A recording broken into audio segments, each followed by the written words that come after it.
Okay, here's Stewart with the Call of Duty World at War review.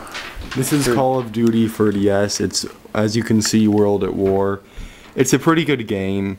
The Wi-Fi was a brilliant stroke on their part. You can do with your friends or just worldwide.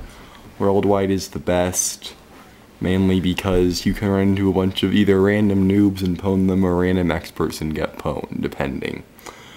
It shows you your statistics, how many kills you have, your accuracy, and if you're as much of a nerd as I am to care, then that's pretty nice.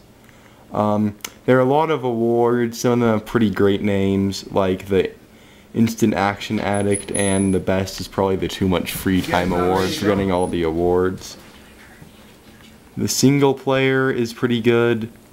I like the quick play best, but I have a complaint that the hard is really not that much harder than normal. One of the nice things is you can be James Bond if you choose to play as the British. That is, run around with a pistol. A complaint that unlike most Call of Duty, there are no reoccurring characters that you run into. And then a major complaint I have, though fortunately doesn't appear on this level, is the Morse code minigame. You do not put a Morse code minigame in a first-person shooter. It's common knowledge. I think whichever company makes Call of Duty got away with it simply because it's such a large franchise. But as usual, there are American, British, and Russian campaigns. It's quite amazingly different from the console version. The graphics are pretty good as far as the DS goes. The AI isn't bad. They actually throw grenades, which is a first. While it doesn't give a health meter, it has a convenient pulsing. You can't go any farther than crouch, which is somewhat irritating. But I like the realistic grenade throwing abilities, which is let the crosshair pulse 3 times. The shoot down the anti-air mini games are not as hot as they could be. And then there's one British mission which is just downright terrible, where you're in a bomber plane. No one wants to fly around in a bomber plane and get shot down.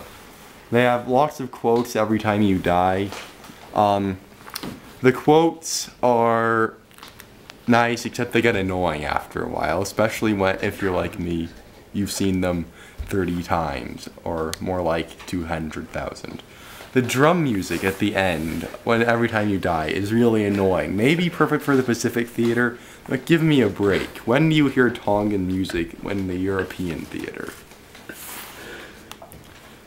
The tips they give you when you die aren't terribly helpful unless you're a total noob. They're very repetitive, but other than that, not so bad. The Russians have some pretty good lines, the best being probably the finest Russian door in all of Germany when you blow up the Reichstag.